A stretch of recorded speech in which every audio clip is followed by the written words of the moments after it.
True.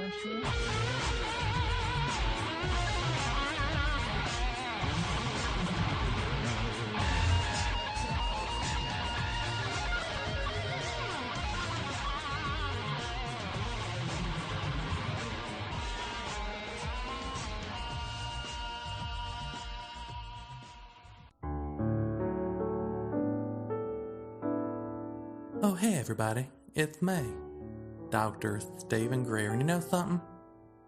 I'm very thankful these days, cause I put out a call for like a ton of money to help me make a movie, and you delivered me tens of thousands of hundreds of billions of dollars.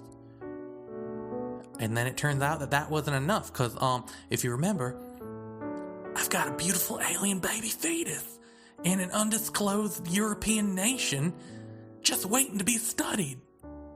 So then I asked for some money to study the fetus. Of course, by that time it wasn't that important. But still, it's nice to, study a fetus in case it's an alien. I asked you for more money, and you delivered. But the weird thing is, if you'll recall, the top geneticists in the world were gonna research the alien fetus, but they didn't want to be named.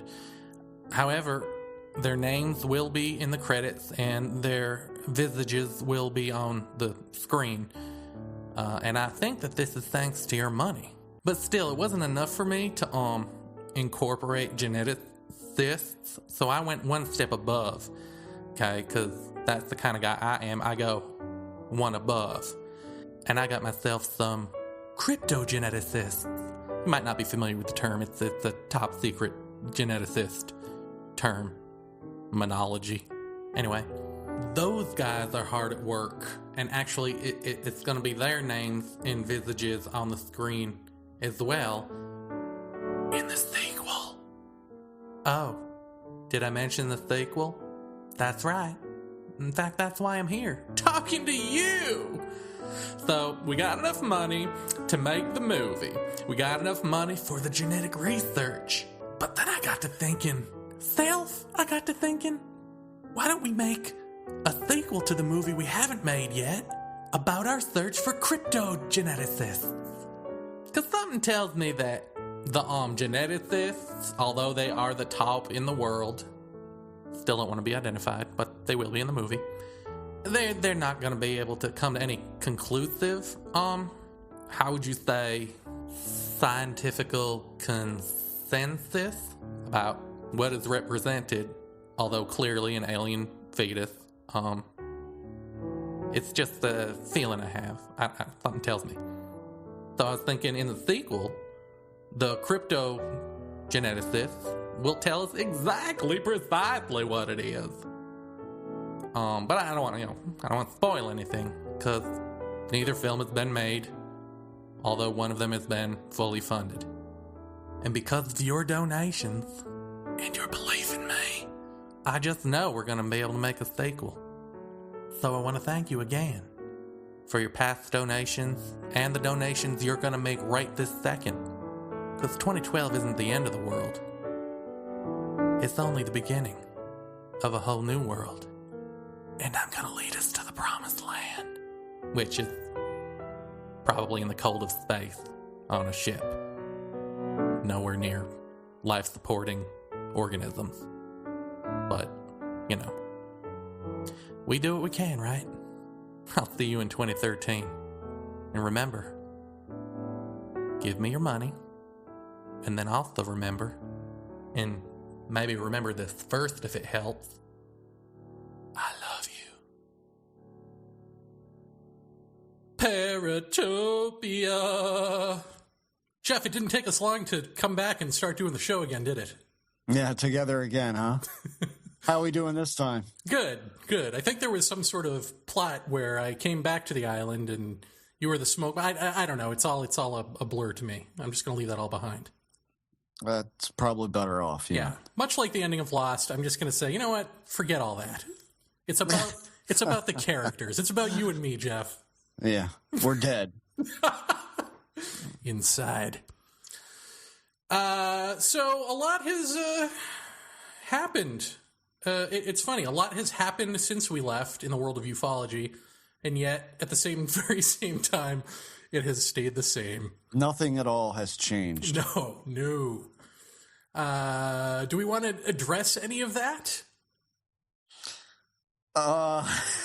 First of all, do you find it funny that it just happened like the second we left? I mean, clearly that's a coincidence, but it's a fun one. Yeah. Let's be honest here. The turd was quickly spiraling the cosmic toilet when we left, so I'm not horribly surprised to see it's gone completely off the skids. But, such is to be expected if we're to believe George Hansen, right? So, it all goes with the territory. Yeah. So let's go down the list just because it's fun. Okay. If I remember correctly, I think the first thing was Peniston, right? There was some new Peniston revelation. Oh, really? I missed that one. Yeah. Some sort of Hyrulean nonsense to be released on his website or something along those lines.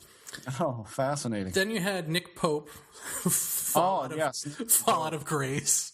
Yeah. Well, that was kind of, unexpected to me in a way, because we spent, 3 or 4 hours with him at the X conference last time we went there. He and Paul Kimball, we were sitting in the one guy we don't talk to and another one we'll never talk to again. Yeah, I mean... Who is who, you decide. That's right, yes. But Nick seemed very normal, very approachable and talkative, and very open with discussion of just about any topic in the field that you would throw at him. And a really nice guy. We had a great time talking to him that night. So it was a little tough for me to go onto his page and see him. This is after, I should say, the big announcement that he said, something to the effect of he wouldn't be surprised if there was some kind of UFO event during the Olympics. And then I went on his face. I kind of ignored that. I just went, whatever, that's everybody can throw out something here and there, but really, no, I don't really think so. And then I went to his Facebook page and I saw that someone had put something up expounding on his giblet that he tossed out into the masses of chattering teeth. And what it boiled down to was somebody saying it would be a staged event and Nick Pope must be a part of this shadow government that's going to put this holographic, it's the fake alien landing we've all heard so much about over the years from the conspiracy folks. And he seemed to feign surprise at that. And I'm like, really? You're surprised at that? You're surprised that people are listening to what you have to say, and you're surprised that they're expounding, gobloads on top of that? Really, that surprises you? I don't think it surprises you at all. I think you basically threw that out there to gain your popularity, to keep your name in the papers, so to speak. Because when he came out with that little morsel about the Olympic Games, it was, my God. I mean, when you have a Google alert for UFO, it was in there every day for at least a couple of weeks. I mean, it was ridiculous that you saw this repeated over and over and over. So, he defriended me and blocked me, and, and I think after that, I think Rich Dolan pretty much called him on the carpet for it, and got the real story, which later came out on Rich's show, which we don't have to go all into. But it was a messy thing. But hey, it's ufology. Give it a couple of months; it'll all go away. Well, I'll say that I don't find it as surprising as you, for the simple fact that my takeaway remembrance of Nick Pope from that disclosure conference was him lamenting that he wasn't a main stage player, that all of these charlatans were, getting up there and hogging the spotlight. And people would go to them. You know, they'd have big audiences, and then he'd have like half the crowd that a Greer, for instance, would have. And so, to me, you got to pay to play, right? Yeah. So I think he just decided, oh, if you can't beat him, join him. He decided a whole bunch of cliche sayings all at once. Maybe those two. Well, I don't remember. It was very late, and I don't remember the whole gist of what he was talking about. But he seemed okay to me. You know, it's kind of things where he seemed like a nice guy, and I'm sure he still is a nice guy. It's just, you know, you couple that with the Rendlesham commercial, you know, for the TV show where we did it the MOD way. Now we're going to do it my way. And your ways, you know, basically consist of a psychic and two unknown investigators. That's right. A psychic, a hypnotist. Yes. Let's not forget that. And a little monkey named Gleek. Right. And so it's a shame in a way, but I don't know that, and this is probably just out of my own ignorance, I didn't follow his work that closely, but I never heard any bombshells come from his side of the fence. I saw him report on Rendlesham and a couple other ones that were kind of mainstay cases, but I never saw him break a case. He probably has. I just don't know about it. And so maybe it was just some vain attempt at gaining popularity to, I don't know, further his own thoughts and ideas and this stuff. Maybe I mean, you try to find some kind of rational reason why someone would go for a really provocative statement like that, and you can't find one. In the end, it's left up to your own judgment as to whether or not you ever can believe anything that he says again. I mean, his credibility is pretty damaged right now, I think. But like I said, it's ufology. Give it a couple of weeks, people will forget. Right. Well, and then that brings us to a young doctor named Stephen who has reared his ugly head again. See what I did there? Play on words? Yeah.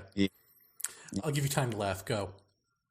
Well, there's nothing to laugh about, unfortunately. Well, you know what I think is, well, not funny, but weird about that is, well, first of all, Greer is back. First, he did a a Kickstarter program, campaign to raise money for a movie, and apparently he raised, $100,000, like some absurd amount of money. And then he sort of upped the ante and said, well, it's not enough to do that. I also want to investigate the beautiful alien baby I talked about at the Disclosure Conference that you and I have made fun of for years. Right. Let's get that thing going, that discovery going. So he asked for more money after he'd already raised enough money to make this movie. And there seems to be no stopping this juggernaut, Stephen Greer. And people on our Facebook page have said, wow, I wish you guys would expose this guy. I wish you would do something about this, say something, blah, blah, blah.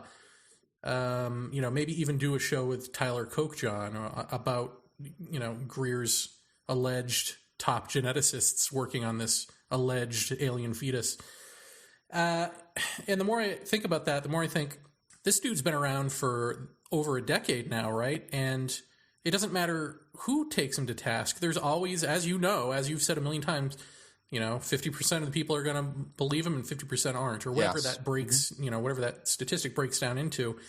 And it just doesn't matter. I mean, people are like, if you spent any amount of money toward Greer, if you gave him $100, $1,000, whatever it is, to help make a movie and or study this thing, do you think that your response to us is going to be, oh yeah, I see your point, guys? Or do you think that you're going to defend at all costs what you just put your hard-earned money into?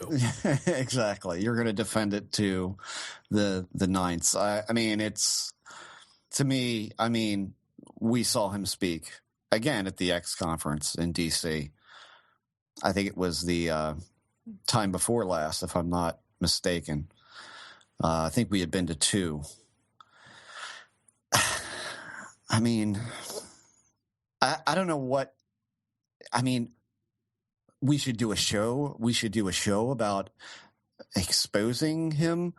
Who hasn't done that already? I mean, it's been done over and over and over. We've heard the wild claims. We've heard, you know, vectoring in craft to several hundred feet and, This is all on videotape, and we've heard the alien baby, and I'll make a prediction. The alien baby will come back either as nothing, or it will come back as indeterminable as to what it is, or it's an alien fetus, and this is now being held at a top secret facility, and only the top level people will have access to it, and it will be scurried away.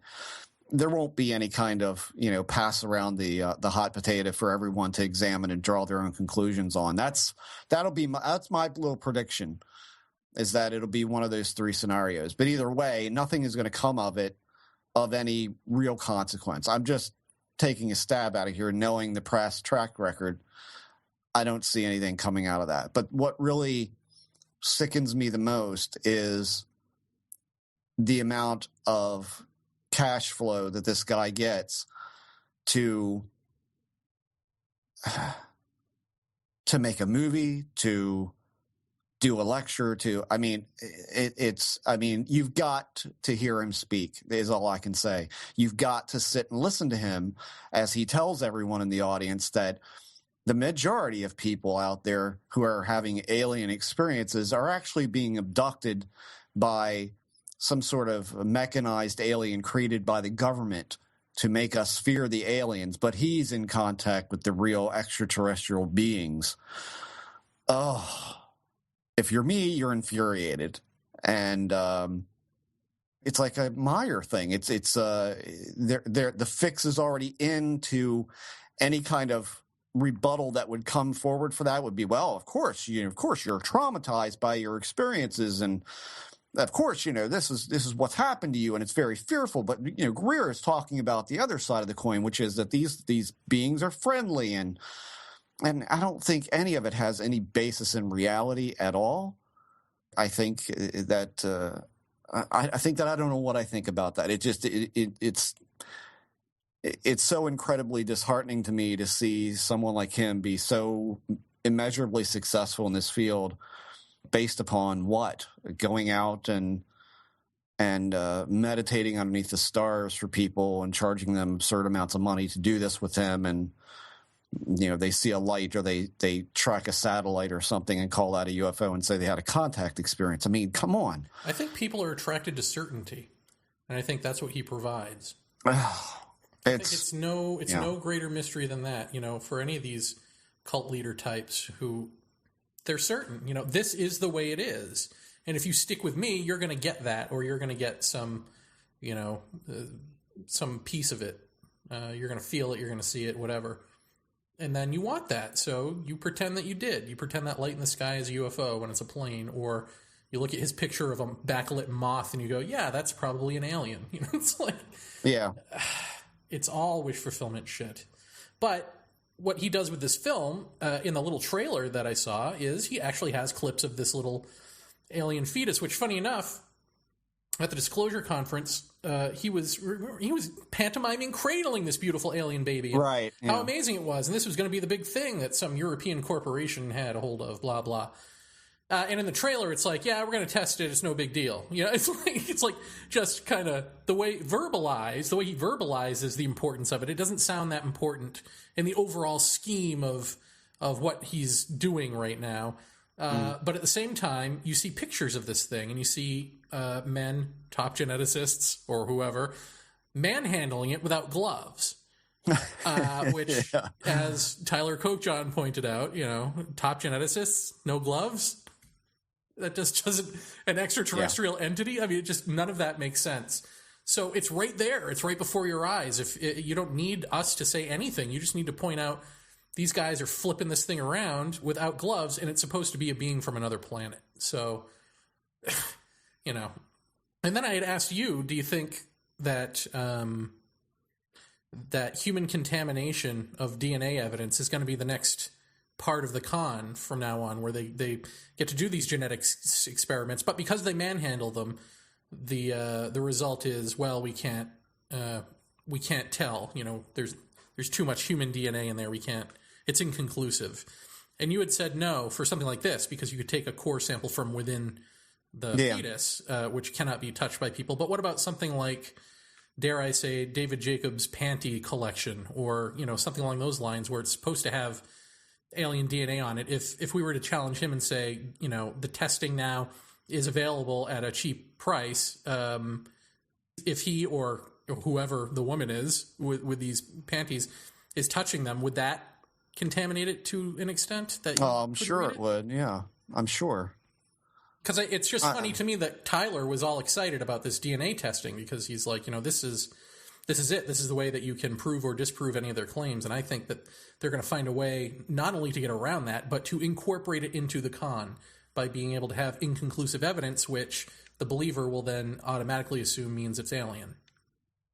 Well, or you could have, which is what happens to a lot of physical evidence in this wacky field, is you can have it disappear, mysteriously disappear. You can have the results, and if the body disappears, then there's no way to go back and fact check that if you're Tyler Kochjon or somebody like that. But I don't even think it has to come to that. I think when you're talking about somebody like Greer, you're talking about somebody who has disclosure associated with his name, and several of his projects that he's done have disclosure in the title. And yet, when we heard him speak, it was, I'm working with a certain nation on disclosure. I can't really disclose who that nation is. And a certain, governing body has this alien fetus, but I can't really say who has it. And I'm willing to bet you when the report comes out, it'll probably be a really compelling DNA report, but there won't be any double checking for whatever reason. There will always be some kind of underlying reason why something can't be disclosed, when in fact, this is his whole thing, is disclose, disclose, disclose. And this is a guy who hasn't disclosed anything, as far as I can tell, to anyone. Never mind all of the things that over the years people have pointed out that have been factually inaccurate about things that he said or claims that he's made. Forget all that. I mean, I can't even remember who the government official was that he said he had dinner with and discussed disclosure and the extraterrestrial presence on Earth and all of that. And the guy said, we were seated together at a table. This didn't happen. But of course, who's going to believe him because he's the government, right? So I don't know. It's always there's always a fail-safe with Greer stuff. There's always an escape hatch for that. Well, of course you can believe me. I'm the guy, fighting for you guys. So I'm telling the truth. He's just covering his ass because he's in the government, and he told me and talked with me about all this stuff, and now he's afraid of what happened. So he's going to of course he's going to deny it. And so he marches on. What do you even say about that? I mean, that to me, he represents everything that's wrong with the field. So yeah. Well, do you saw the footage of that fetus, right? In those little clips. Yeah. Looks like stick. And I remember you calling me up and having a cry or a laugh, I can't remember which, over the Jaime Maussan alien fetus that showed up on some UFO hunting show recently. Yeah. Was this what is it, tracking UFOs or chasing UFOs? Chasing UFOs, which, as you said, he's carrying it around in a jewelry box. So that's how important. Yeah, it's a dime store jewelry box with like, it's like brass framework with the beveled glass inserts. It's one of those jewelry boxes your grandmama would have to put her necklaces and stuff in. It's like, you got this. Yeah. This is extremely sterile, and and it turned out that when they had it analyzed, it was a marmoset fetus of some kind, and nothing alien at all. And I can't help but think that either A, it's the same fetus we're talking about with Greer, or B, it's going to be something of the same. Did it look the same to you? That's what I was going to ask you. It's hard to remember what it looked like on Chasing UFOs. I remember. I think it was not stretched out. I think it was more in the fetal position as opposed to what Greer has, looks like it's stretched out, which, by the way, reminds me more of something that came up many years ago on the net. If anyone remembers, there were several pictures that circulated years and years ago of a mummified alien being. And when you first saw this thing, you're like, wow, look at that. That is bizarre looking. Whatever it is, it's certainly bizarre. Certainly seems to resemble an elongated head, the big socketed eyes, and the smaller features on the face.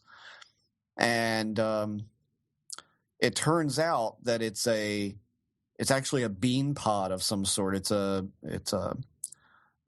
wouldn't even say, I should have done my due diligence or research before we recorded this, but I want to say it's something like a death bloom flower that is in the South African or South American continent, and at times this shriveled up seed pod resembles a mummified human carcass, like a corpse flower or something like that it was called.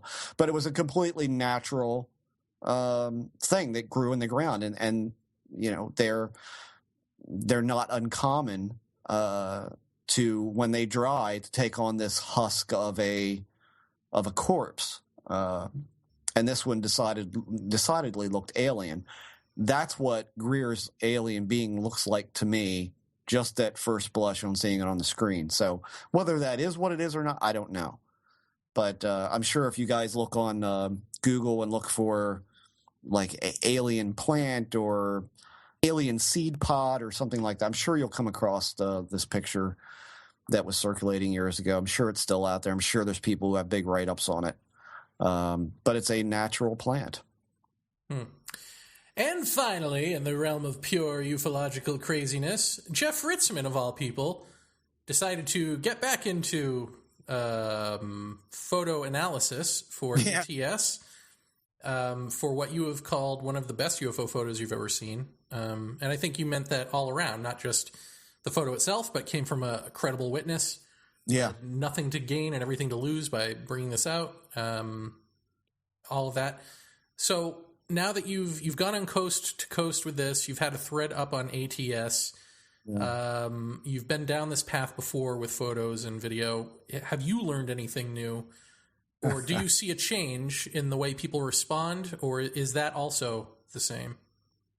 I think people in general reacted exactly as I expected them to, whether or not it, anytime a photograph comes across my desk from ATS, 99.9% of the time, I can figure out what it is or how it's been done, that it's essentially faked.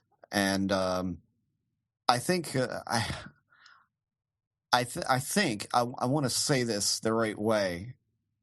I want to say that usually when you find it faked, if you can demonstrate how it was faked and you can show people the telltale signs, in other words, not just say it's fake, but explain why, and then give them a visual to show them, here's the back plate that this was composited to,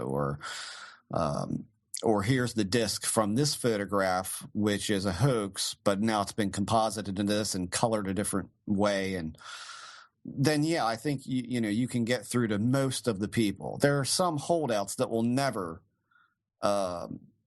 acquiesce to what you're trying to explain to them, even though they know and they can see exactly what your point is. With this picture, I don't mind saying in the analysis part of it, it's strictly to the facts that I can see with my eyes and that the computer sees. And this was a really interesting shot. I spoke with the witness at length. I mean, she's a professional photographer. One of the things she said at the very get-go was, how do you know I didn't fake this with Photoshop? And that's not something that someone who's faked it with Photoshop is going to ask you. So, but Mark Allen over at Above Top Secret had one of his law enforcement friends run it through some pretty top-end software that can detect whether or not an image has been manipulated, created through any image editing program, and it came up clean, that it had not been diddled with in any way. But this shot, I thought going into it, this could be the one that really gets the point across of exactly what we covered on this show, which was this shit's a lot weirder than anybody's been led to believe by ufology. And I guess those hopes were dashed in that I think maybe the first 10 or 15 people who read the thread and read my report that was on there, which was some 6 or 8 posts long, I think, they actually read it and they actually understood it, maybe walked away with something. But I think the vast majority of people did not read it. They only came there to either A, try to prop it up as some definitive evidence, or B, try to tear it down as nothing more than everything from a floating bag to a Mylar balloon to goat sweat. That's right, I said goat sweat. As there were goats in the photograph, I guess somebody surmised that if the goat shook, that the sweat droplet would hang in the air long enough to be captured on a digital photo. I mean, it got to the absurd point a couple of times to where I just walked away. But there were some interesting things about the shot itself.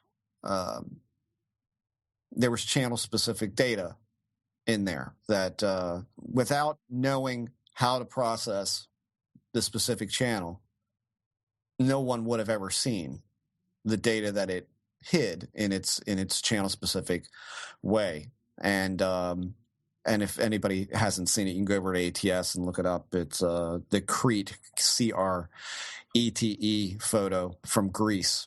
And when you first look at it, it looks to be a lopsided dome on top. And when in fact you go into, I believe it's the green or red channel, and do an auto level adjust, you can see that in fact it's a symmetrical dome. There are other symmetries on the disc itself, or the domed craft. I'm going to call it a craft, even though I don't know what it is. It has symmetry. It has evenness. You can see on each side of it there's an angle that if you mirror those angles onto each other, they match exactly. And I thought, wow, this is pretty amazing stuff. And again, I have to look at it from the standpoint of how far will someone go to fake something? Will they be able to insert channel-specific data without disturbing the photograph itself, which is really difficult to do? And why would you go to such an extreme length to put in channel-specific information into an image that will only be seen by somebody who's going to know where to look for that? So perhaps it will never be seen, and you've gone through all this work for something that will never be seen. That's a little bit too much for me to bite off and say, yeah, I think it's faked. But the really interesting part about the whole thing is, number one, the shooter did not see anything. She didn't see anything. We have every shot off of her chip from that day, the raw files. And there's nothing in any prior shots taken, some 15 seconds, 5 seconds before. There's nothing there. And yet, in this one frame, here is this object, as clear as you would want it to be, with symmetry, appears to be a structured object, sun glinting off it at the right angle, specular highlight, very nice, sharp specular highlight on it. And so it looks like whatever is there is really there. And the question is, what is it? And the answer is, I don't know what it is. But I can tell you that if you take your guides in, just say Photoshop, and you pull your rulers down, which are perfectly parallel to the frame. So if you pull from the right, they will be vertical lines that are perfectly parallel to the frame itself. And from the top down, horizontal, same way. You can line up. Her camera is actually in the shot. You can see her in the rear view mirror of the car, the side view mirror. And you can, of course, lay your rule right on top of her camera, and it's perfectly straight, which you would expect it to be. It is the creator of the image. You can lay that same rule on the upper point on each side of the disc, and it's perfectly level. And yet when you drag the level down to the horizon line, the horizon was not level. And so at that point I go, okay, why? And what I pontificate on in the end of the analysis is that if something wants to self-negate, this is how I think it would do it. It would align itself to the shooter's camera and not to the geography of the area, not to the horizon line of the Earth, but rather it would align itself to the camera because it's there for her. It appeared to her on her camera for her information. And I expound on it a lot more in that way in the report. And so I really thought people would look at this and go, wow, it's a good shot. It has symmetry. It's got channel-specific data. It's got distance hazing. It's got everything that you could want in a shot like this, except that she didn't see it, which is a crucial point. Had she seen it, had she seen this thing come in, and were there multiple shots, as in the LaSalle shots right after O'Hare that came forward? If there were multiple shots of this thing, then we could say, well, we've really got something. But we don't have that. We've got one image that contains a lot of tantalizing bits, but nothing concrete.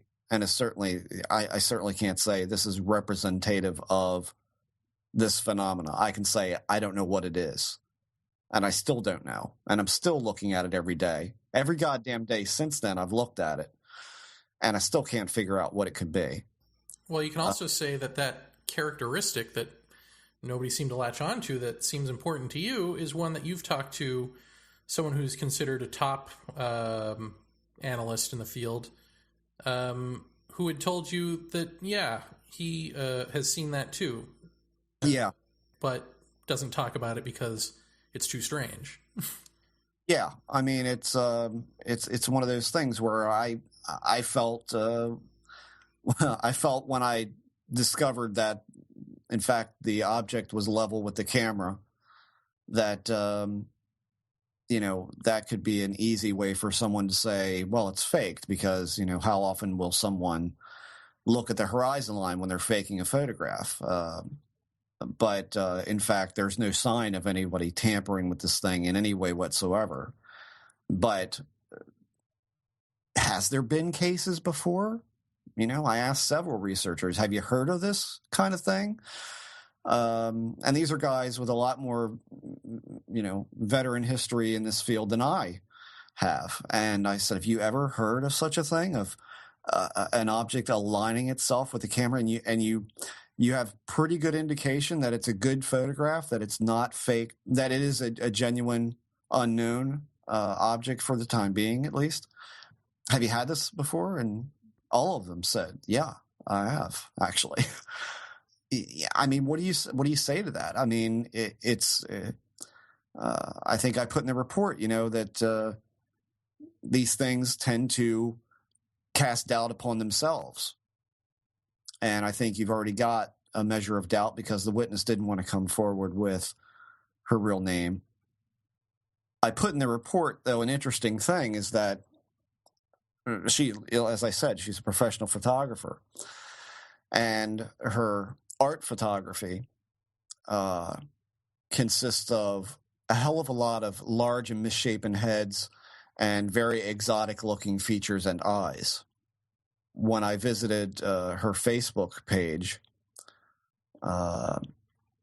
there were several photographs posted by her on her Facebook page of owls. And, of course, I mentioned this to her. And she said, well, that's nothing. I just, every once in a while, I get on a tear of something where I put up a bunch of pictures of, found objects or just different things that I come across. And I happened to come across some owls. And I was like, well, it's still interesting that it would coincide with this. I mean, they're on the same page with her UFO photograph. And she does not recall any kind of alien experience at all. Said she had desired a UFO moment, but wasn't sure, was kind of afraid of something like that happening. But it's definitely within her parameters of thought. And so you've got someone who is in a strange area, is out of their routine. She was on vacation with her husband, and they're driving in an extraordinarily remote area of this island where there are no houses per se. I mean, you look at this place on Google Earth, and I'm sure you can look up where this photograph was taken. It's been targeted and pretty well, I would say, located on the ATS thread. It's really remote, and they were driving to a beach. So, you've got someone who's artistic, you've got someone who's out of routine, you've got the remote area, you've got the predisposition to paranormal thoughts, I guess is the best way to put it. And, ultimately a creative type person. And all of those things seem to line up, which I thought was interesting. So it's a really good shot. Do I know what it is? No. Do I know for sure that it is, as I said, representative of this phenomena that we talk about so much? No, but there's a hell of a lot of indicators to me, but maybe I'm just wishing to see them. In the end, it might just be a curious photograph of an unknown object, and we can't ascribe any more to it than that. But it certainly didn't, I don't think, change anyone's minds about how they look at photographic or visual evidence. Nor do I think I lie. I say this. Maybe one person in that thread latched onto the trickster style of the discussion and kind of asked me a couple questions about that. But that was it. I mean, it certainly didn't come across as a wow factor of why would it level itself to the camera. I mean, we've got this shot. It's a good shot. Why would it do this? Why would it, well, if you take into consideration everything that George Hansen says about how the phenomena behaves, this is one way that it would self-negate, align itself to the shooter who would believe such a thing. So there you are. I'll tell you what, how many pages is this thread? I mean, it's like... Oh, it's over 75. I think I stopped reading at 29, somewhere in there. But at no time did anyone that I saw say, hey, you guys are debating the wrong thing. They were debating the original image. They weren't debating the channel-specific stuff. So all this debate about whether or not it was a solid object isn't a real debate if you go to the channel-specific image that you provide. Because therein lies the solid domed object. Right. But nobody was arguing about that. They were all arguing about the original picture. And nowhere in there, in those however many pages I read, did anyone call that out and say, hey, wait a minute, we're all looking at the wrong thing here. This is what we need to be looking at. And then there's no debate about that. I find that fascinating because you have those pictures right there in the report on, in the thread. Yeah. Why were they arguing about, goat's blood and, whatever, sperm whale jizz? I don't know what. This is why I say it. Even read it. They took the photograph that was provided, which, I think if you asked Mark, I think he even said in the thread that they would provide the raw photograph to anyone who desired to look at it further. And a couple people had a look and came back with, I think it's a plastic bag. This seems to be the pervasive thought, is that it's a blowing plastic bag. And I said, great. then take a plastic bag and get yourself a good windy day with clear skies and throw it in the air and take pictures of it. And if it can demonstrate everything that this thing demonstrates, in other words, the symmetry, the levelness of the camera, the symmetry of the angled edges on the side, this little fine detail that if you zoom in close enough you can see, if it can exhibit all of that and a smooth specular highlight, then I'll say it could be a bag. Right now, I think that's as unlikely as goat sweat. I mean, I'll say that flatly. I think the idea that this is a blowing object is absurd because, number one, I believe they would have seen this. I believe the two people in the car would have seen this. And I think that let's just say, I can't remember exactly off the top of my head, so I hope I don't catch hell for this, but let's say that the shot before was some 5 to 15 seconds before the UFO shot. There's no sign of this thing at all. And it's a wider shot than what you're getting in the UO shot. So where is it there? It's not there. There's nothing there. And I believe when I was on Coast, there was a caller that called in that said the same thing. That could be a bag. This caller said that he had a home on a tropical island where there's literally nothing around, and still they have bags that blow around here and there sometimes. Off of cruise ships or passenger ships or whatever. To me, I look at that and I go, hey, if you can make a plastic bag look like that, and it can demonstrate everything that this demonstrates, then they'll take it into consideration. And the one time that I said that, the response back to me from someone who doesn't believe that there's actual distance hazing, that they think that this is actually the color of the object making it appear to have distance hazing. So you heard that right. The color of the object. The color of the unknown object is making it appear, by virtue of its color, to be distance haze. The problem is that there's a specular highlight there that's very sharp and well-defined. And if there's a specular highlight that's that sharp and defined, that means it's a highly reflective object, which means it should be reflecting the darks in the photograph that it's surrounding, and it's not. It's muted, which looks like distance hazing. And this same person said, well, who's going to be the judge of that? You, the one who's like, I'm championing this photograph as something that I'm not. I mean, I don't know what it is. The only thing I'm not going to listen to is a bunch of horse shit saying that it's goat sweat or something on the lens that wasn't there before or after either shot, or a blowing bag or some other nonsensical thing that would be seen by the eye and would be in other shots. I'm not listening to that. It's like, either give me a decent answer or, I got to keep thinking about it.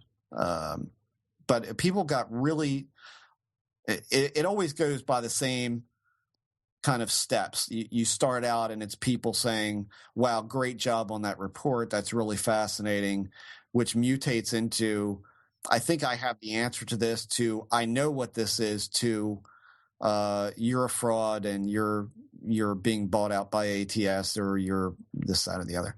So it gradually gets just more and more volatile as it goes on. And I had said to Rich Dolan when I did his program, like a week later or 2 weeks later, people tend to fight harder to disprove it when you simply say you don't know what it is.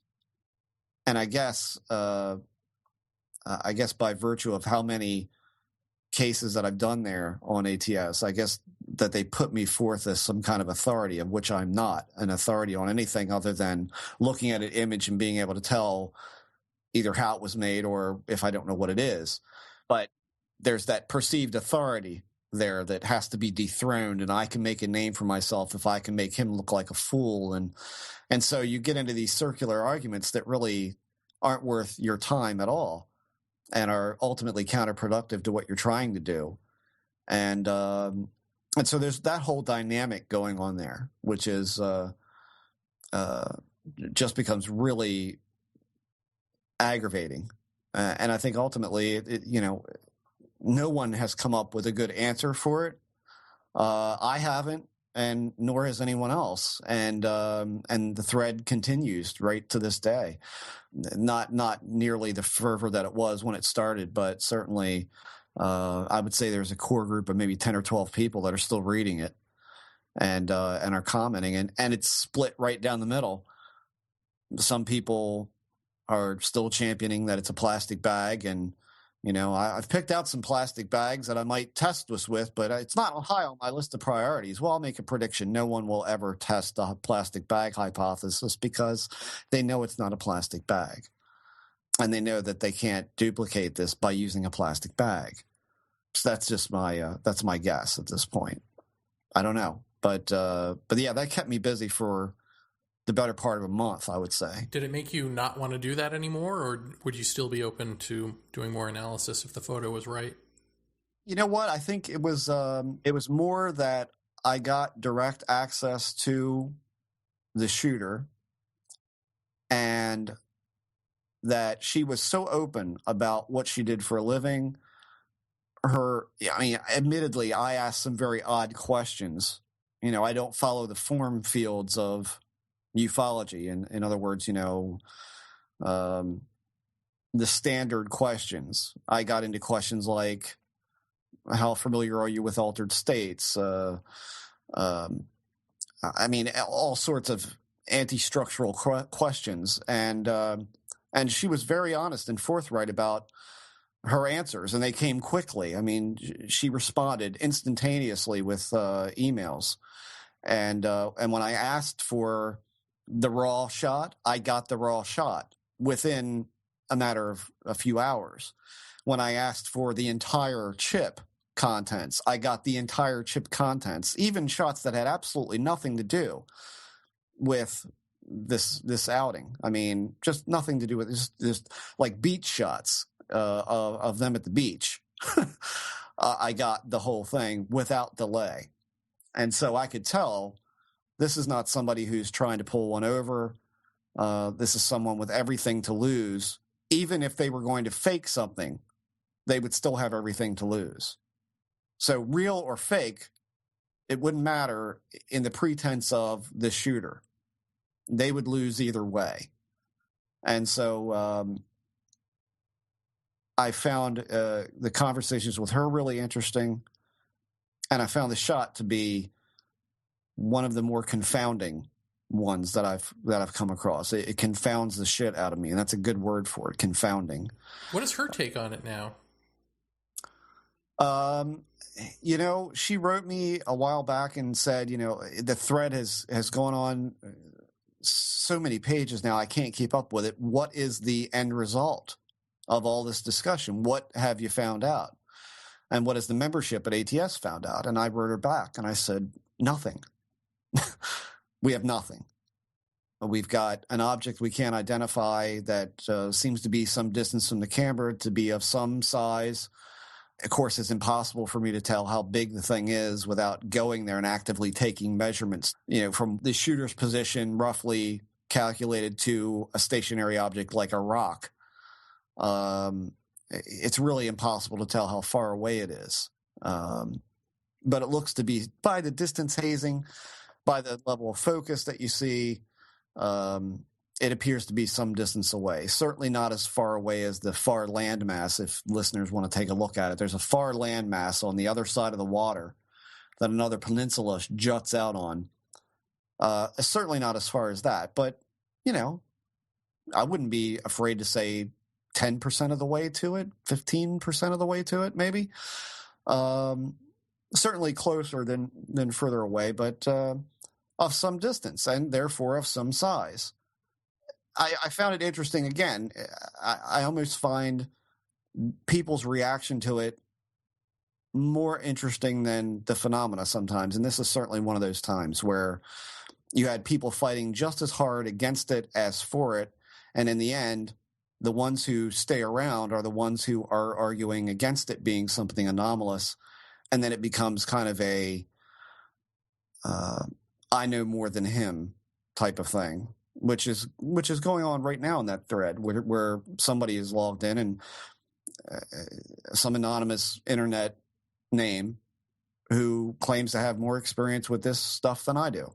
So great. Okay. So who are you and what have you done? And, and you don't get that. You don't get those answers. You just get, well, I know more about, I dare say I have more experience with this than Jeff does. And I say it's this, but how weighty can I take that when I don't know who they are and what they've done before and what their educational background is and how do they work in the imaging field? Are they a professional in this field or not? Or so it becomes this battle of wills more than it being about the data. It's more about you're wrong and I'm right, and I'm going to prove you're wrong so that I can be the guy that dethroned the expert of, like I said, and I even said in the thread several times, I'm no expert.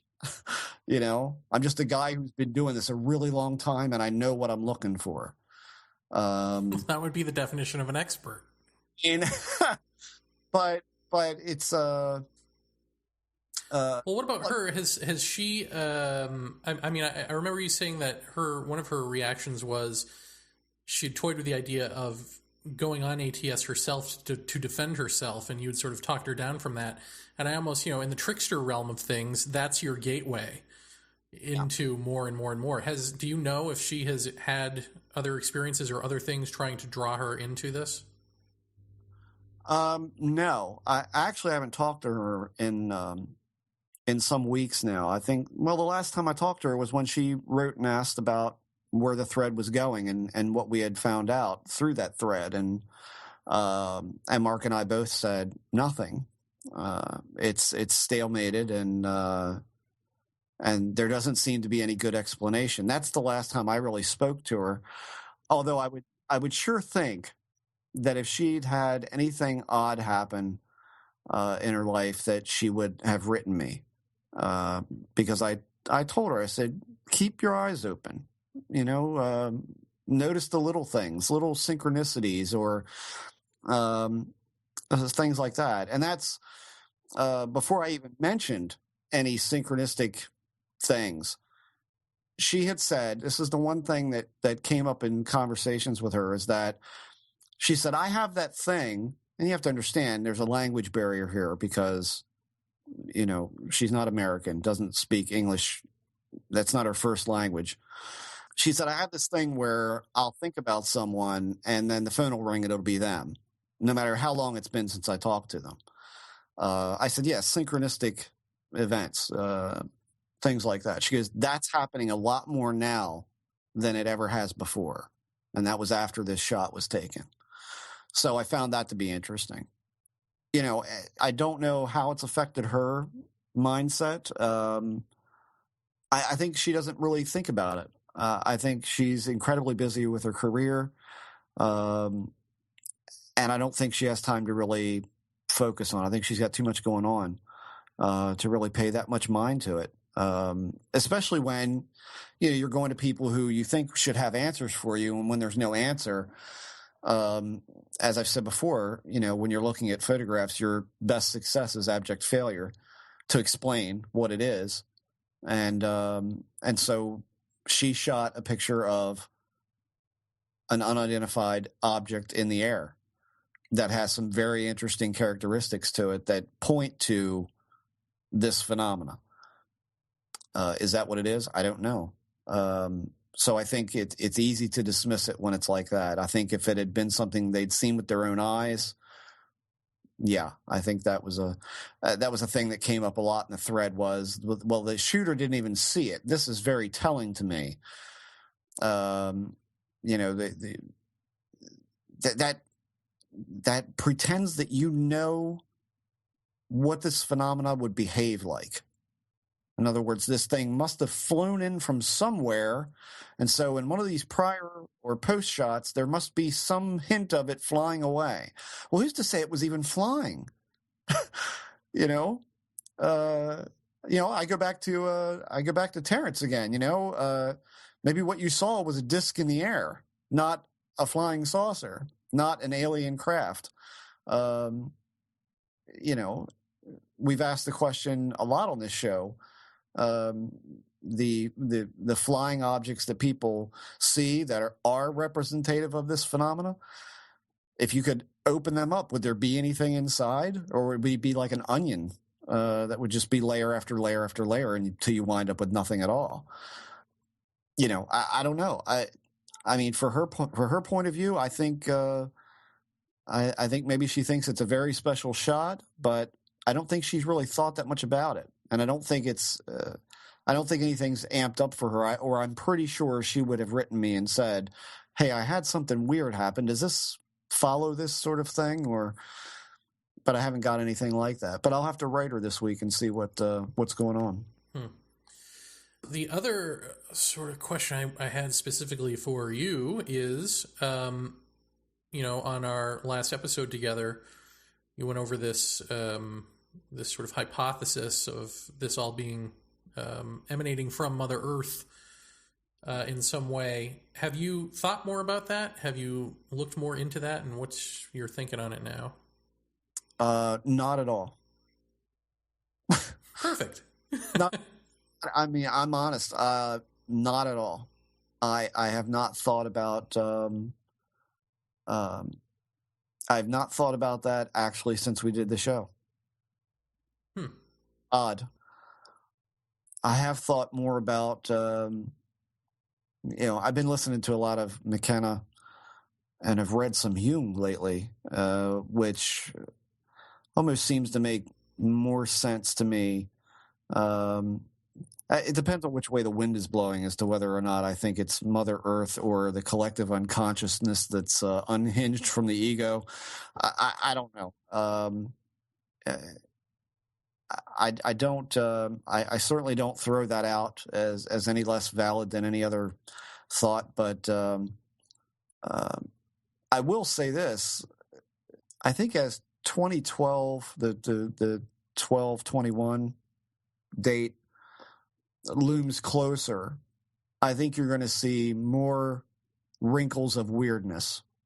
And I think we're already starting to see those. There's been some really interesting footage shot by a guy out west somewhere where he was actually shooting video of something through his telescope that I think his granddaughter initially spotted that looks like essentially two fluorescent tubes in the sky, which were at first sight were very bright, and he was only able to get good footage of it when it was dimmed down some. This thing hung in the air for quite a number of minutes, and we've also had. I'm looking through some Google alerts for stuff. There's been a couple of interesting sightings and some overseas that have been kind of interesting. It almost seems like the visual data stuff is starting to speed up. Sightings are coming in hot and heavy. And I think as the 21st rapidly approaches, I think you're going to see more and more of those until until we have full disclosure. Well, I think that date. I'd read a thing today where some NASA scientist is getting emails on a daily basis from people who are contemplating suicide because of the 21st of December. I think the Mayan thing, as much as we've dismissed it on this show, is still held in the public mind as a scary date. Probably not as much as it was when it was back in its heyday a couple of years ago when people were really had a hard on for 2012. But I think there's still a lot of people out there who actually believe the world, something horrible is going to happen. The apocalypse is going to happen on the 21st of December. But even back then, when people had a hard-on for it, that was when the Mexican wave came, right? Which may or may not have been all hoaxes, but the point is, that was when people were like, oh, they're coming back. The gods are coming back, because it was in Mexico. So it almost like sort of coincided with the fervor for 2012 a few years ago. And you're seeing another wave of interesting, weird. I mean, this telescope sighting, this elderly man shot. I mean, it's genuinely weird. It doesn't look like a craft to me. It looks like two fluorescent tubes hanging in the air that when you get a really good still frame that looks like there's some kind of plasma floating around it, and there's sparkling objects inside of it. Really interesting stuff. I mean, I remember when you called me, I don't know if we talked about this on the show. We probably did, and it was just long ago, and I forget. But you had called me from the road, and I think you and Lisa had both seen what you termed like a giant flying snake, but it seemed to be made of light. And you sent me I think it was a cell phone shot that you took of the thing. How did this compare to that? Because when I saw the footage you're talking about now, that's kind of what I thought about. Oh, not at all. That was a dark object that we saw. For some reason, I thought it was made of light. I guess I forget. It's actually dark. It was. It looked for all intent and purposes like a snake in the air, and it moved like a snake in the air. It actually. It had no head or tail. It was basically cut off at each end, but it seemed to have a direction. But it was undulating. I guess that's what I remember.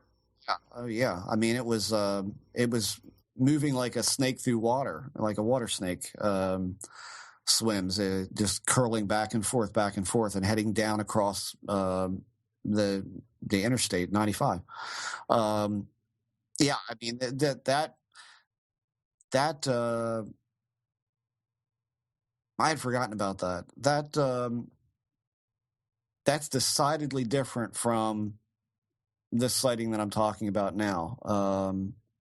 I mean, this thing looked, bone straight, two rods, white, glowing, sometimes with a connective end, kind of like almost looked like a fluorescent tube lamp that is shaped like a U, a real tight U with the real long upright portions. And other times it appeared to have like undulating waves on the side of it, of whatever material that would be. I don't know, but it certainly didn't look like anything normal, and it held its position in the sky while stars and clouds moved by. This thing held its position in the sky. And so what the hell would that have been?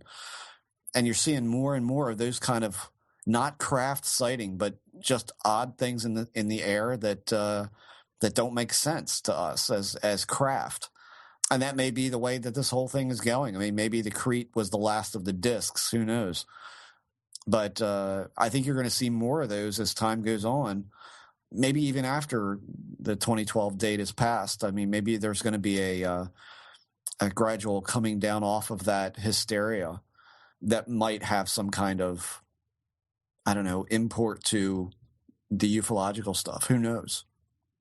There's something that I wanted to throw out to the audience that I talked to you about, and I actually talked to Emma Woods about. I think she thought it was a keener idea than you did, but I'm going to throw it out there anyway, which is I'd been thinking recently about the experience I had that, it was like part hallucination, part lucid dream, part something else, and it ended in these 3 seals coming up out of a pool and showing me a vision of like my sister walking into this light, being taken by the hand by some human male, and I have this outrageous emotional reaction to it, like, and she's a little girl in this vision, like it's my fault, or like I could have stopped it, but I didn't, or it was some sort of odd guilt feeling attached to this vision, which would make no sense because I'm 3 years younger than her, and she was like 5 in the vision. But still, it still felt as though I knew something that she didn't, even though I was a little kid. And I had tried talking to you about it, and I was crying about it. I think I probably ended up tearing up when I was talking about it on the show. And for the longest time, I couldn't even think about it without crying. And one of these seals that came up out of the water basically said to me that I failed this test, that essentially I'm still attached to my sister. In essence, I've got this attachment, and so I've failed. Because essentially, if everything is an illusion, then none of that matters. Whatever it is, that guilt is misplaced guilt. So this got me to thinking recently. I don't know why it took me this long to think about it, but any of these scenarios that are either, an alleged alien showing Whitley Strieber his son dying, or the world blowing up, or the vision I had of like snow coming over the United States from the north, that sort of thing. Those types of visions, even down to gynecological exams of women, are all of these things attachment tests? Because we tend to look at them and go, oh, they're either forecasting what's going to happen in terms of, the Earth destruction visions, or they're telling us what their fears are that we're doing to the Earth, or they're feeding off our energy like energy vampires, creating these fear scenarios. But what if it's none of that? What if it is simply an attachment test to see what it is that we are most attached to? And in the case of women, I would think that their body is their temple, and what a horrible thing that is to have happen. And the reason I had asked Emma is because I'd been reading over some of her material, and I wasn't really clear on whether she had a sexual encounter or believed that she did outside of hypnosis or not. It wasn't clear from the way she'd written her testimony. But in talking to her, it turns out, no, she did not have any sort of sexual encounter outside of hypnosis, except for the gynecological exam, which, many abductees have reported. So I don't know. I'll throw that out there to you again to publicly dismantle or not. What do you not think that is a real possibility, that these are all attachment tests? Yeah. It's as good as anything else. I tend to hold fast to the notion that all of these experiences are very much on the limits of perception, and I think that in order to have the memory of them at all, sometimes, in other words, if I were to look at that experience, I would say there's something behind that, and that has nothing to do with the vision that you saw. There's something past that, something that you don't consciously remember. You remember the vision because it was disturbing, and I think that any of the disturbing things that go on are put in place to shock you, because I think fear, being one of the root emotions, is one of the fastest ways to get to the subconscious, and I think that's where a lot of whatever is going on with these things that's what they're using, is a way to make you remember that, but that vision is attached to something else, which you haven't made out yet. I know that sounds convoluted, but it just always puts me in mind of, if something from outside of our reality is trying to have a discussion with you or trying to enact some change in you, but yet they can't approach us on a conscious level. It always has to be in some kind of altered state. How would you reach the conscious mind? And I guess the easiest way to do that would be to shock someone into either a fear state or a euphoric state, and that's what's going to be the breadcrumb trail to a realization down the line. You still obviously remember this. It still probably holds some anxiety for you in some way, and if it hasn't, or if it doesn't, you still remember it. And I think that there's something in that vision that's for you, but I don't know that it's specifically, I don't know that it's specifically a test of attachment or if it's that you failed a test of some sort or anything like that. I think it's just as likely to me that it's a shock factor to make you remember something as a bread trail through something that is on the limits of your own perception. Well, I mean, for that particular bit with my sister, I mean, the thing, again, that's amazing to me is that I would be like 2 or 3 years old, and yet it seemed perfectly natural for me to think that there was something that I knew, that in this other state, because we always talk about this experience taking place in another state of mind, that in this other state of mind, I'm not a 2-year-old is essentially what I got out of it. You know, I am, but I'm not, but I'm wise beyond my years, if you want to put it that way. Or there's some piece of me that is, I don't know, timeless. Is that the word for it? I don't know what the word is, but almost like in this reality as we know it, there's me going through life and you going through life and aging. And then you get into this other state, and that's not the case. That's almost sort of the ever-present self that you know yourself as, maybe. Yeah. And that guy, even though 2 years old, could have prevented my sister's, fear or whatever it was, whatever the scenario was that was going on. There's definitely something about that is tantalizing to think is real. Yeah. Yeah. I don't know if it is. Hard to tell with these things. And then the other thing, as I was thinking about this just now and listening to you, more dreams, believe it or not, I'm not big on dreams, except when they just leap out at you as potentially something else. But there was another one that I must have talked about on the show, which was after I had decided to move to Hawaii, and this was after I had left New York, gone to my mom's. My sister was going to get married in January, and I had already decided to come here after that wedding.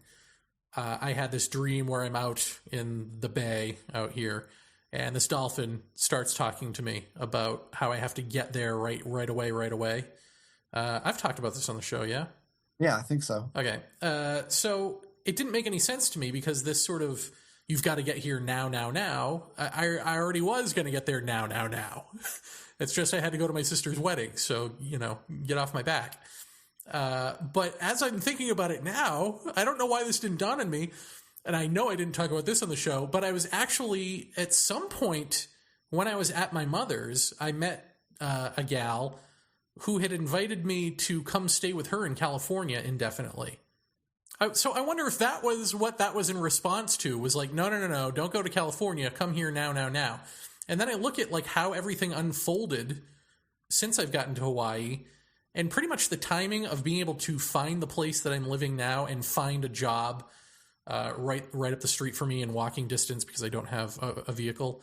I mean, none of that would have happened had the timing not been what it was. So at least in that sense, I pretty much did have to get there then. So I don't know. I'm just throwing that out there as something I had just forgotten. That sort of makes better sense, I guess, out of the urgency to get there. Even though I was planning on going there, right away. I had forgotten about my little layover that was supposed to take place, but that never did. Yeah, there you go.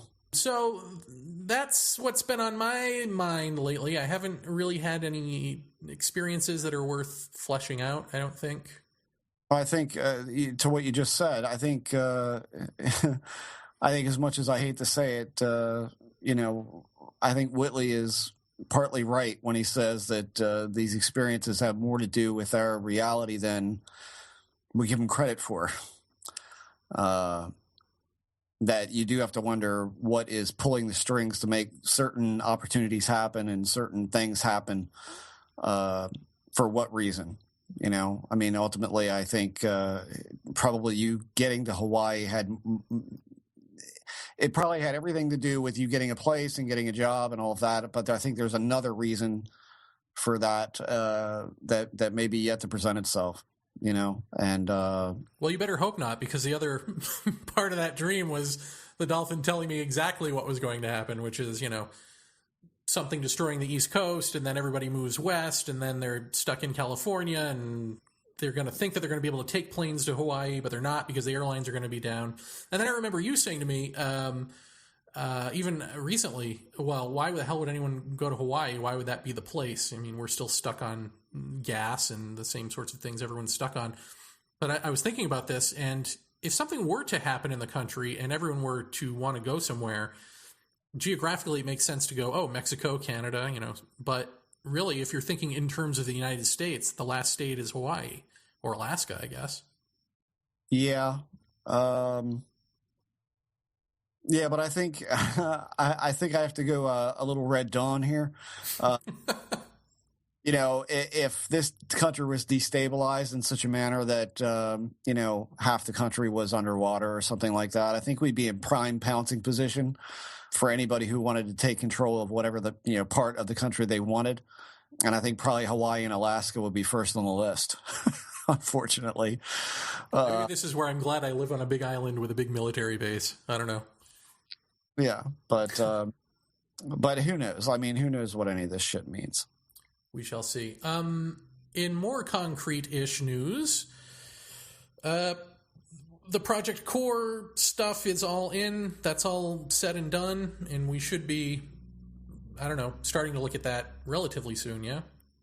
Probably within the next 2 to 3 weeks. I'm going to be sending the massive file to everybody, and I've kind of slacked off the past 3 or 4 days on it, but I've been compiling the emails into one large file to send off to the doctors and to you, and for me to start going through them. But we had a couple that came in that were just shenanigans, and I've discarded those because they just, they were basically hate mail.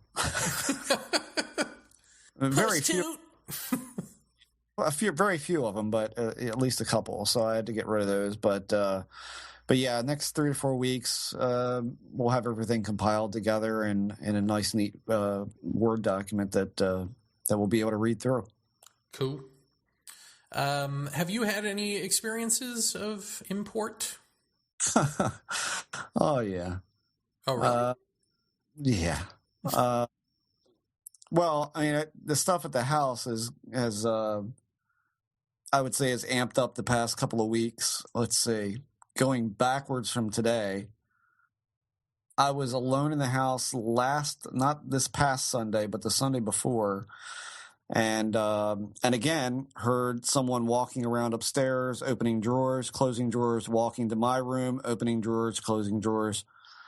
And it was a pretty long standing racket, to which I ran up the stairs this time. I didn't stand at the bottom with a large gun with a knife on the end and the dog, sitting beside me. I just bolted up the steps, to which by the time I got to the top steps, what's the old story? I got to the top of the steps and the sound stopped. Well, that's exactly what happened. And there were no drawers open. There was no anything. But you've been here. You know what it sounds like when someone's upstairs in the house. This is what it sounds like. And before that, I had a period of about a week, I would say around a week, where I was having incredibly bizarre dreams. And they were definitely dreams. Don't remember what any of them were particularly about. But I remember waking up at one point, and this is interesting because it kind of goes with something that Dr. Kochjon had told me about, which was, when you wake up out of a dream and you are still kind of in the dream, whereas you've kind of got this overlay of like a static.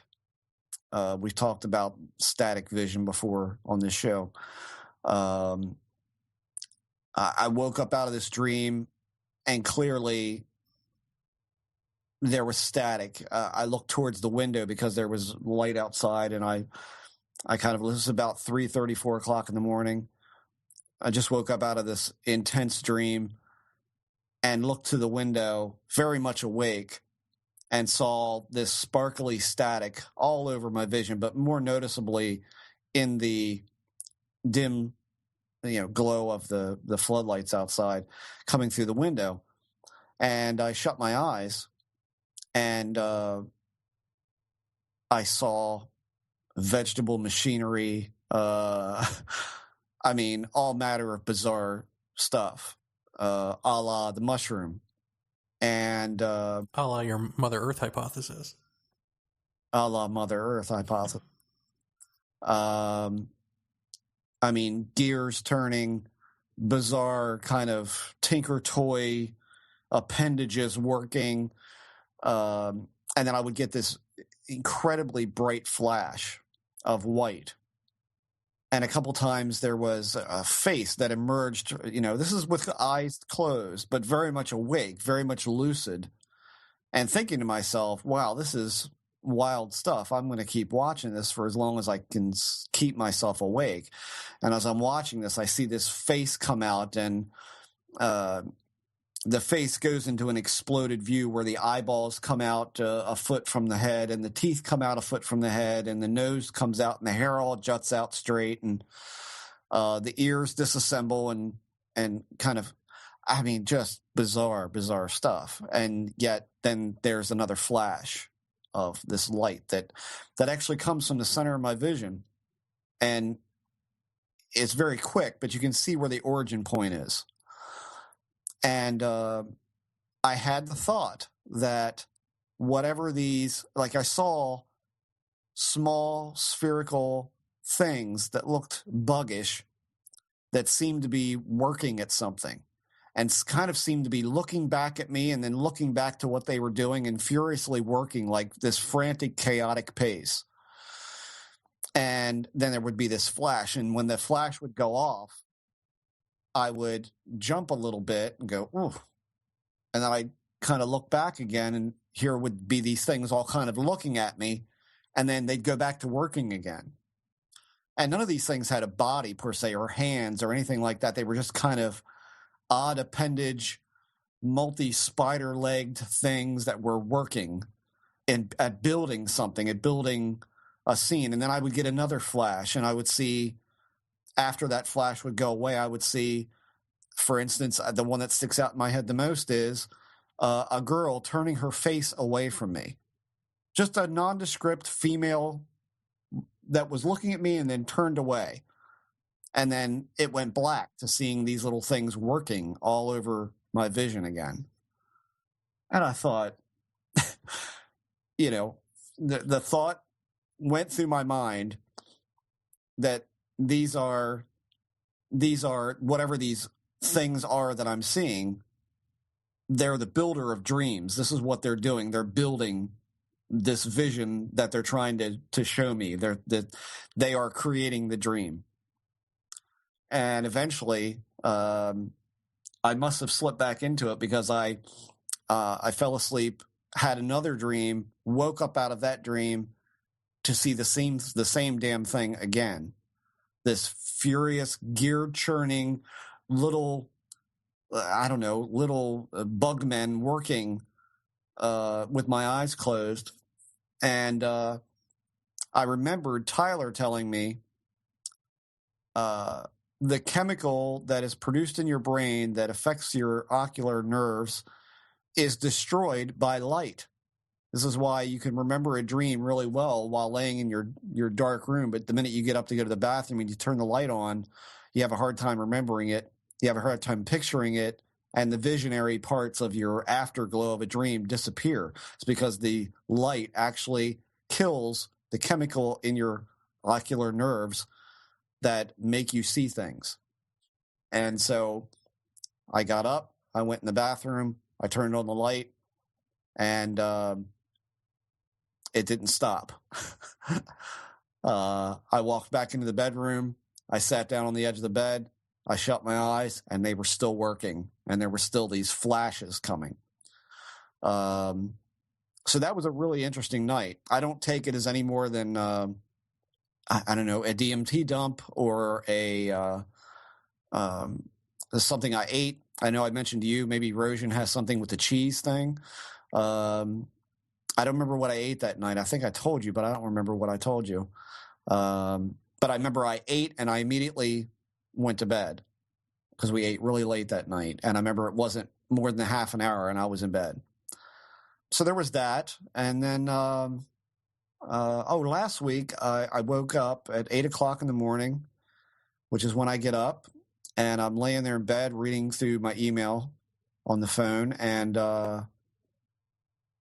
from downstairs, I hear a voice that talks for about 7 to 10 seconds, which is rather long. And I can't understand a word that it's saying, but it sounds like it's just chattering. And its tonal quality is that of Curly from the Three Stooges. Sounds good. Like, and I'm like, what was that? And of course, Lisa woke up at that point and said, what? I said, did you not hear that? And she said, I was out. I didn't hear anything. I said, I just heard a voice downstairs. She goes, maybe the TV's on. So I jump up, I go downstairs. There's no TV on. There's no radio. There's nothing going off on my phone. There's nothing going off on my son's phone or his computer or his TV. No, I mean, no reason for this sound to be there at all.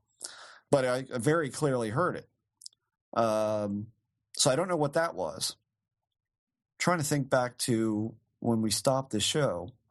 I remember expecting something to set me off, to pique me back into it. But I think I remember saying to myself, odd that I didn't have anything really happen right after the show ended. Some little odd synchronicities, but that's about it. No Shroudman. No, not at all. Not even a hint.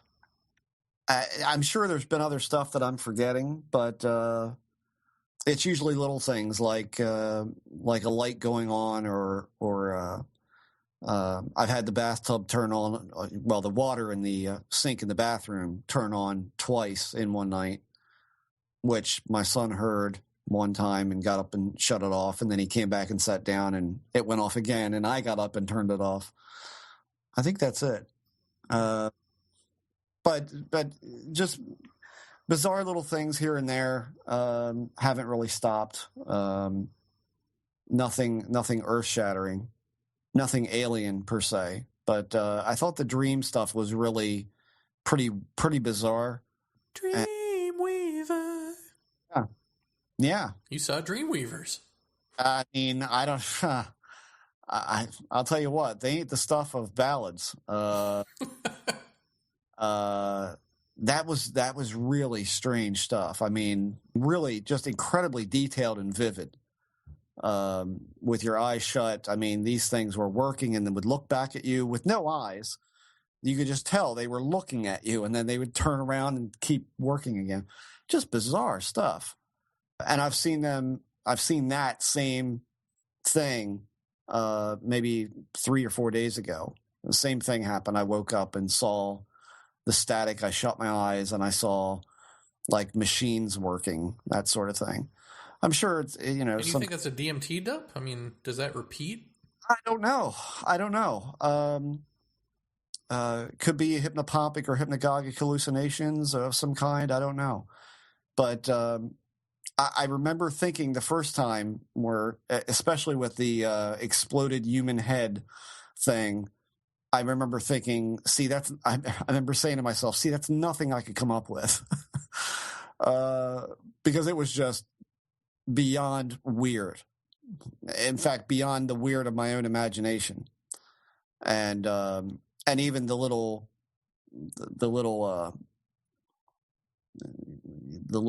globular beings working at this. And this is just, it was totally beyond anything that I think I could come up with on my own. And yet there they were. With my eyes shut, I could see them. And at times, if I looked into a dark area of the room, I could actually see this frantic working pace of something going on. And yet, I mean, obviously nothing in the room, nothing bizarre going on in the room. The episodes that I've had where it looks like I can see a curtain moving and then the wall starts to undulate, and these are all things that I could I could tell were actually happening, were in my vision, and I was awake and I was lucid and I had not been asleep. Why doesn't anyone ever ask why the unconscious, either personal or impersonal? I mean, if it comes from a collective, like you said, it's not something you would come up with consciously, and it doesn't sound like something you would even come up with in a dream necessarily. But why do we have an unconscious that can imagine and a conscious that can imagine, and they imagine differently? I don't know. How come no one's ever fucking said that? Isn't that weird? I don't know. And then there's this third quality of it doesn't seem to be either an unconscious dream material or a conscious, imagination. It's this third thing. It's odd that we've got these layers of imagination or something, layers of something peeking through. Insubstantial reality, let's call it. I don't know. But we just sort of never acknowledge that, like the biologist or whoever is always trying to look for some reason why we dream or some reason why we come up with these things, but they never acknowledge that there are at least 3 sets of imagination. Yeah. And then a fourth if you include neck mouse. Yeah. Well, there you are. I mean, I remember listening to McKenna talk about one of his mushroom experiences where he was being shown styles of everything. Styles of deco, of modern, of abstract, and he said there were styles that were being shown to him that he says more deco than deco, just reams and reams of different stylistic objects. And, you have to wonder if there is an intangible reality that surrounds us, where all of these things reside. I mean, how many people have been inspired to do great works of art or music or discoveries based upon a dream that they had? I mean, early on in the show, we had the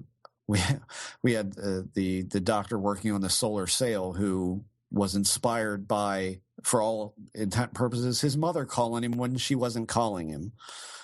I mean, just all of these bizarre things that seem to stimulate creativity or ingenuity, all of these things. I mean, is that what you're tapping into in the dream state or in some dream states? I don't know. They say there are no original ideas, that everything exists, and we just kind of tap into it. It's certain you stick your finger into the river and pull out a plum sometimes. So who knows? Well, Jeff Ritzman, have we pulled out enough plums in this river? I guess, yeah.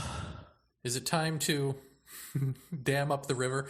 So Paratopia, we were going to do monthly, and as most of you probably have figured out, we're not.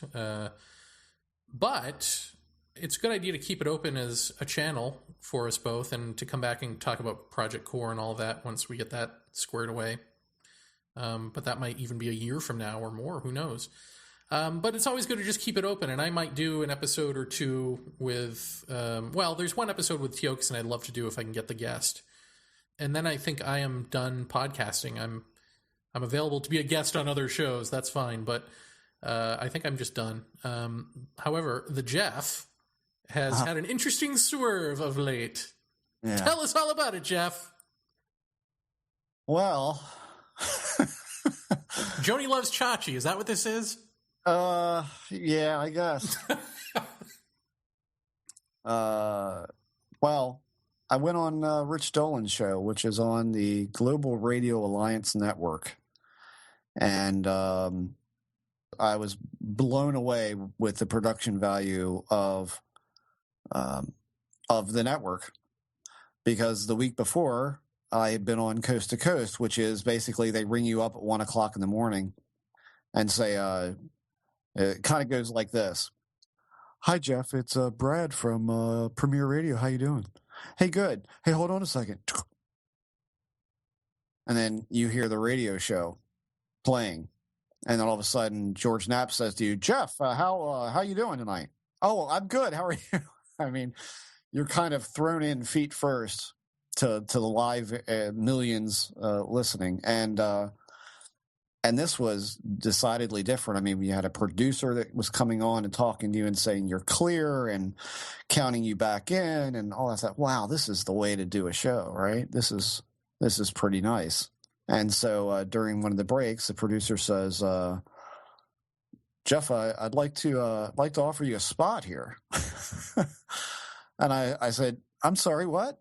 Would like to offer you a spot here on the Alliance Network, and whatever you want, hour, 2 hours, what would you want to do?" And so I thought about it for a while and decided it could be kind of interesting. There's a lot of people on the network. There's more people coming on board, I think, all the time. My show starts December 13th, which is oddly enough this time next week from the date we're recording this. I think this is Thursday. So, next Thursday at 11 to 1 every Thursday on globalradioalliance.com. And the good part is they edit, they archive. You can take live calls. You can have guests. I mean, it's the best of all possible scenarios in that I don't have to do anything but get on and talk, and that's it. And they archive the shows sometime early in the year, I'm guessing. They said in 2013 they're going to be porting out to iTunes for all of the archives of all of the shows that are contained on the network. So it seems like a really great opportunity. So I'm going to take it up and see how long I can keep it going. But I think it'll probably be not quite as deep as I think we got with Paratopia. Not quite as abstract. I'll say just as deep, not quite as abstract, maybe. But not just ufological stuff. We're going to do the ghost stuff pretty heavy. We're going to do the psychical phenomena, every bit of what the paranormal embodies, even stuff that we didn't cover on this show so much, like cryptids and all of that. Some big developments in the Bigfoot arena, I'm told, lately. They find themselves a Bigfoot, did they? That chance. They got themselves a geneticist, a top geneticist, to look at the DNA evidence and found it inconclusive. Is that what happened?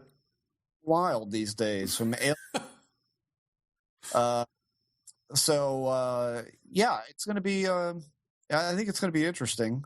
Just to see where it goes, and of course, the first guest next Thursday is going to be Dr. Dennis McKenna, talking about the Brotherhood of the Screaming Abyss book that is now available on Amazon for the Kindle and the Nook, and the hard copy book and all of that is all available on Amazon. So go check that out.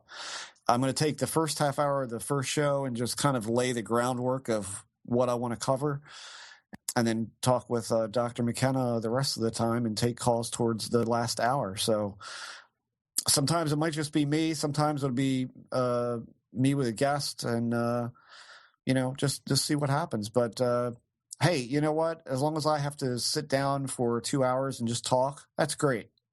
Nothing else. I don't have to upload. I don't have to post a show. I don't have to do anything. But you don't even have to find guests. Well, true enough. We have Mallory over there at where is it? Oh God, what is the name of the place that sends us the Warwick? Warwick, that's right. Associates?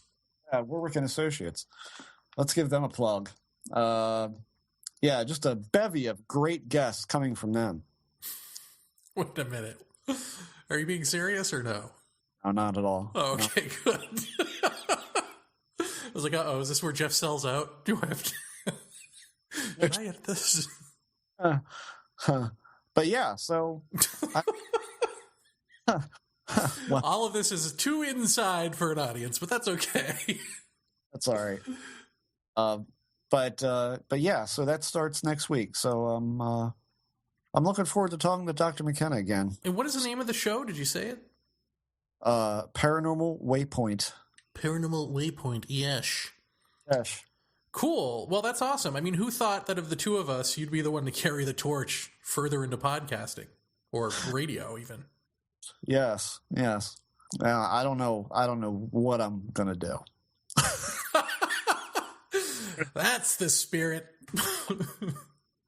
I've actually got a good beat on where I want to go with it, and I'll just here's a preview. We're gonna try to.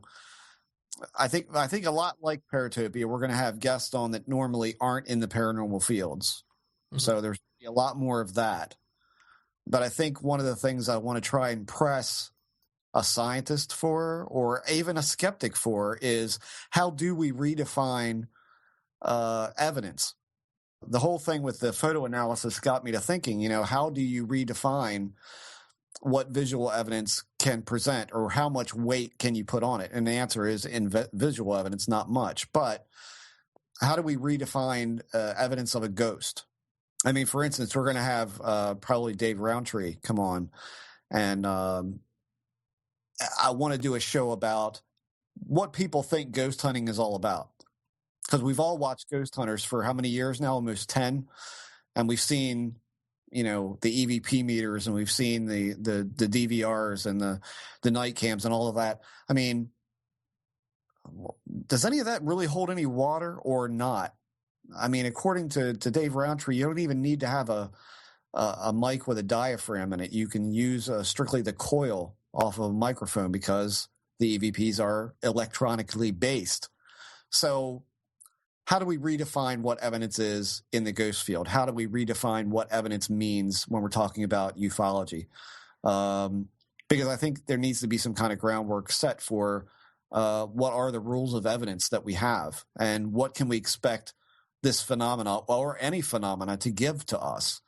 I mean, clearly there is a point where you have to buckle and say, we're not going to accept less than complete victory, but this thing deliberately seems to withhold its favors from us. And so how can we work around that to get at something from another direction that might be considered evidence, and how do we redefine that evidence? So I think that's going to be a big part of what we're going to be looking for on there. So anyway, everybody join us next Thursday, the 13th of December, 11 p.m. Eastern Time to 1 a.m. Eastern Time on globalradioalliance.com.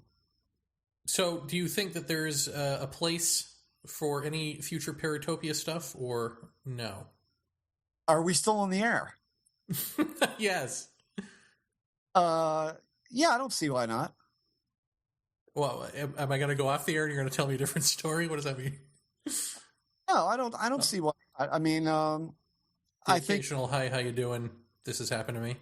Yeah, I mean, I'm not saying we'll never talk about that stuff on the Waypoint show, but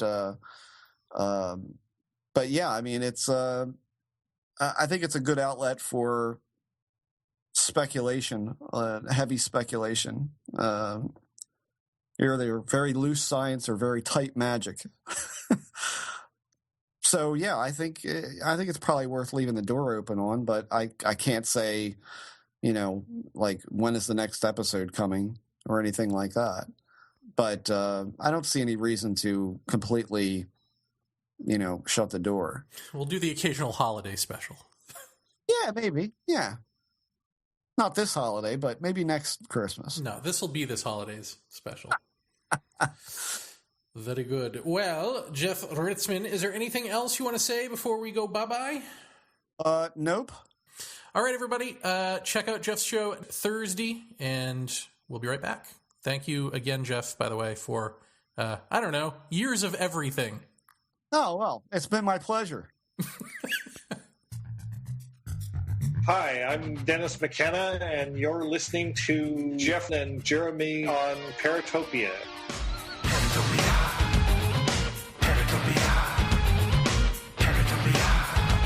What the world is watching with their ears.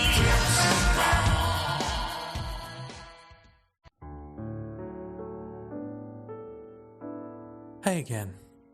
It's me, Dr. Stephen Greer, and you know something? I just received a audio clip from a man named Jerry Vaeni on a show called Paratopia. And it's got his co-host Jeffrey Ritzman saying that my beautiful alien baby fetus might be nothing more than a stinkweed from South America or something. Those two knuckleheads. By the way, you ever have knucklehead? It's the best part of a finger sandwich.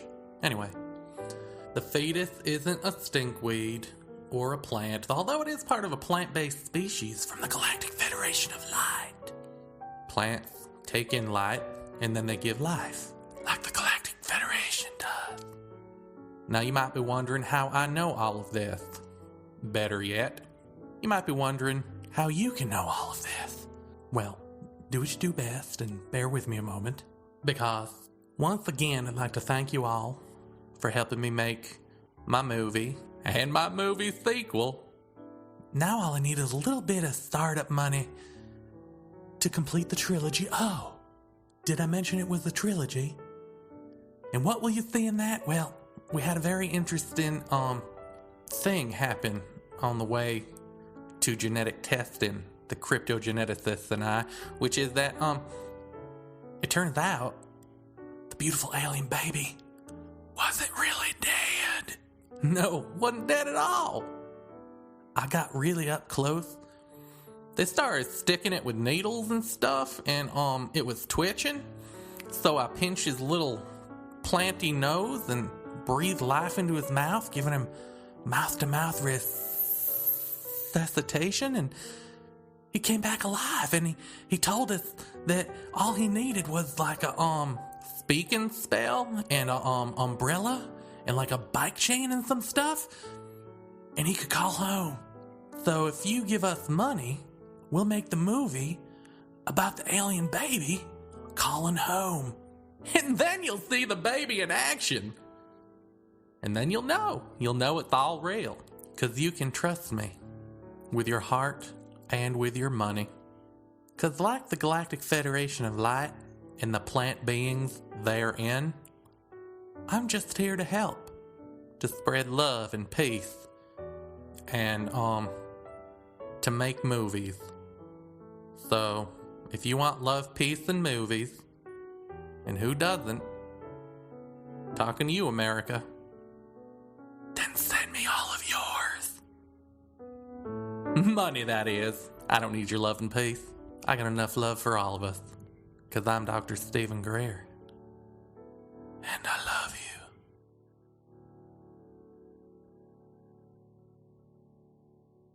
Paratopia. It's Jeremy again. How are you? Good news for you. I was going to interview a dynamic friend of mine for this episode, but she couldn't do it in time. I didn't realize Jeff's show started on Thursday. I thought it started on Sunday, and I want to get this out before his show so that he has that much more of a push for listenership. So, all of this is to say that I will interview her for a future episode of Paratopia, which means you are at least going to get one more, if not two more, out of me. I hope this isn't the way it goes. It's just every time I think I'm done, it's one more. But no, just the two, baby. Just the two. I can do this. As I was editing this episode, and listening to Jeff talk about Dr. Greg Matloff, who is the guest we had on, who had invented the solar sail after hearing his mother call his name and she wasn't there. That was Dr. Greg Matloff. And I got to thinking about the way he sounds when he talks, and the way Rudy Shield from Harvard sounds when he talks. You may remember him as Jeff's, sort of jokingly, how do you answer werewolves? Well, vampires, or whatever it is. But in any event, the thing that these gents have in common, as with any open-minded scientist that I can think of, is that they've got this sort of bubbly naivete in their voice, almost sort of childlike. And you compare it to Dr. Lilienfeld, who we had on the show, or Dr. Dan Hooper, or any of the number of scientific types who sound sort of stern, mature. I don't know, what's the word? Rational in a closed-off way. I guess what I'm saying is, maybe I'm just grasping here, but a little light bulb went off in my head when he was talking about Matloff, that the difference between the open-minded scientist and the closed-minded scientist can actually be heard in their voices. Or as my mother put it when I said it to her, openness has a sound. Openness has a body language. Closedness has a sound. Closeness has a body language. I don't know what that means, but it's an interesting observation, if true, if it holds out to be true. I don't know. I like the idea of freedom having a sound. Openness having a sound. And really, I mean, you hear it when you hear Tiokasin, right? I mean, how many people have said, oh, Tiokasin makes me want to cry, or makes me cry, or, you know, any of that sort of stuff when I hear his voice. That longing for whatever it is that he has that you don't, or, you know, all of that, you know, him coming from the heart and us coming from the brain. It comes through in his voice a lot of the time. That sort of freedom, that openness. I haven't heard, I don't know if there's any audio of Einstein, but I'll bet if there is, he was a bubbly, naive-sounding kid. I guess just one other thing I wanted to draw attention to is, the more I think about it, the more interesting a notion that we have different types of imagination. We have one for our conscious mind, where we sit there and daydream. We have one for our conscious mind when we try to imagine something as an artist, a writer, or whatever.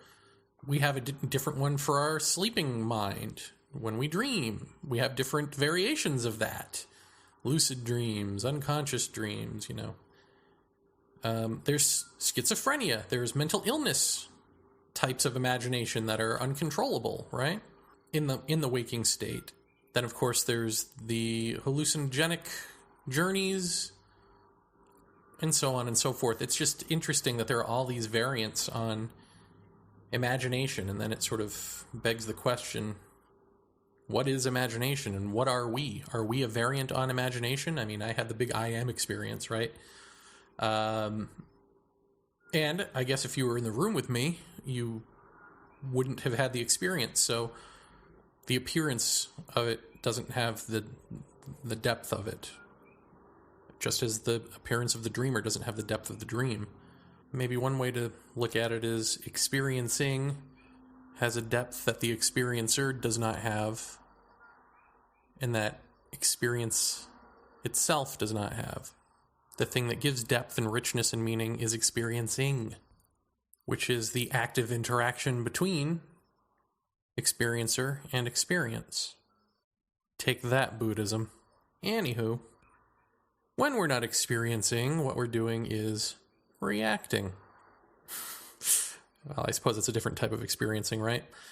But I guess just as I think about ufology specifically, and the paranormal and life outside of that in general, it seems that everyone from the believer to the experiencer to the skeptic is reacting to the unknown. It seems like that's really the thing that motivates our reaction in this life, right? Perhaps another word for the unknown is the unconscious. So our little species here divides our mind into conscious and unconscious, and then we fear the unconscious. But as we know with our own personal selves, psychologically speaking, the unconscious, when you have that divided mind, the unconscious is the thing that is informing, you know, it's the puppet master to the puppet, which is the conscious mind, even though the conscious mind, the ego, the self, believes that it, that is to say, that you and I are the noisy thing in charge. But no, it's actually that vast tapestry of unconscious, unknown, the thing that we've buried or blocked out, which sounds like a judgment, but it's not a judgment. It's just a fact of, you know, you wake up as a creature, as an organism, and you take in through your physical senses, and so you're going to go with what is obvious first. And the most obvious thing is what's coming in through your senses, as well as whatever central instruction the brain gives to create this ego self. So I think we start off as sort of automatons and creatures of fear by default. And then from there, we react. And in that reaction, we create these meanings and so forth. Because that's what divided mind does. It's its own feedback loop. And so the divided creature pulls from that unconscious ocean into its little tide pool, and it says this is what's real. But is still blocking out the ocean. And if enough people or enough cultures do that, then eventually is born the rational materialist who goes, whoa, whoa, whoa, enough with all of this. Let's go back to what we know. Let's go back to sensory input. That's what's real. None of this other stuff. But even that is a reaction, right? That's a reaction to reaction, if you will. So even the debunker, even the humanist, the materialist, the whateverist, with all of their good intentions to go back to start and build a database of facts from there, which replaces meaning, I think in their idealized Spock-like dream, is a reaction of divided mind to its dividedness, to a plurality of mutually exclusive meanings attached to various objects and experiences and so forth by cultures throughout the ages. Materialism, you see, is the conformist robot answer to oneness. And on any normal day, this would be the point where I tie it all together, where I tighten up the script of what I just said, go back and re-edit and make it all make sense perfectly, and do my best to do all of that, and then weave it in with what I was saying before about the childlike nature of certain scientific minds and the stone-cold nature of other scientific minds. But I'm not going to do that this time. I'm just going to let it hang out there, and you guys can pick it apart if you want or not if you want. Because me, I got to get cracking. I've got another episode of Paratopia to make. Quickly now, before the end of the world.